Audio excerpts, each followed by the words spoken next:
जय श्री कृष्ण। राधे राधे। भगतजनों, आज हम माघ मास महात्म 10वां अध्याय सुनेंगे।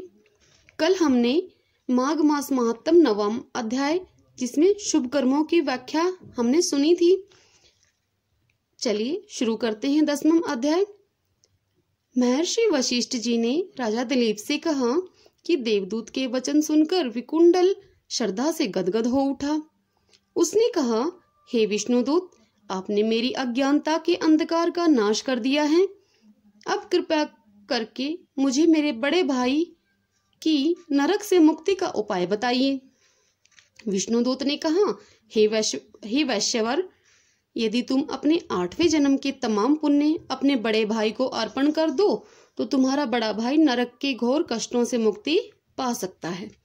विकुंडल ने कहा कि मैं अपने 8वें जन्म के पुण्यों का दान देने के लिए तैयार हूँ। कृपा करके मुझे मेरे 8वें जन्म का हाल बताइए। विष्णुदूत ने कहा, हे वैश्यवर, मैं तुम्हें तुम्हारे 8वें जन्म का हाल सुनाता हूँ, ध्यान से सुनो।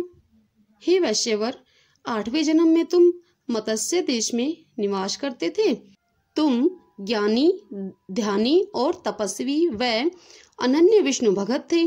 तुम सदैव माघ मास के व्रत तथा स्नान विधि पूर्वक करते थे। उसी प्रदेश में मधुबन में महर्षि शाकली भी निवास करते थे। उनकी पत्नी रेवती भी सती, साध्वी, धार्मिक व पतिव्रता स्त्री थी। रेवती ने 9 पुत्रों को जन्म दिया।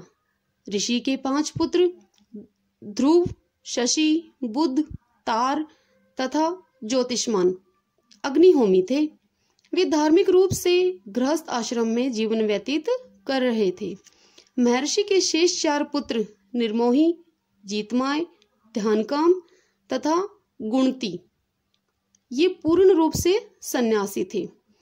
उन्होंने काम, क्रोध, लोभ, मोह, अहंकार, वायु, शीत, उष्णता इत्यादि को वश में कर रखा था। एक दिवस मध्याह्न काल में 4 योगी जन तुम्हारे द्वार के निकट से गुजरे। तुमने उनको देखा और आग्रह पूर्वक अपने घर ले आए। वो महीना माघ मास का था। तुमने अत्यंत श्रद्धा पूर्वक इन साधुओं की यथा योग्य सेवा की। 4 ऋषि तुम्हारी भक्ति भावना से अत्यंत प्रसन्न हुए। ऋषियों ने तुम्हें हृदय से आशीर्वाद दिया।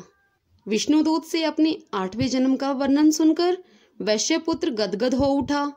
उसने अर्थात विकुंडल ने अपने 8वें जन्म के तमाम संचित पुण्यों को तत्काल ही अपने ज्येष्ठ भ्राता को अर्पण कर दिया। उसी समय ज्येष्ठ भ्राता को नरक से मुक्ति प्राप्त हो गई। उस स्थान पर पुष्पों की वर्षा होने लगी तथा देवदूतों ने अत्यंत प्रेम पूर्वक दोनों भाइयों को स्वर्गारोहण प्रदान किया। अतः हे राजन, जो भी श्रद्धा पूर्वक माघ मास की व्रत, पूजन तथा महात्म्य का पाठन करेगा वह निसंदेह निष्पाप होगा। सहस्त्रों गोदान के पुण्य फल को प्राप्त करेगा तथा विष्णु लोक को अग्रसर होगा।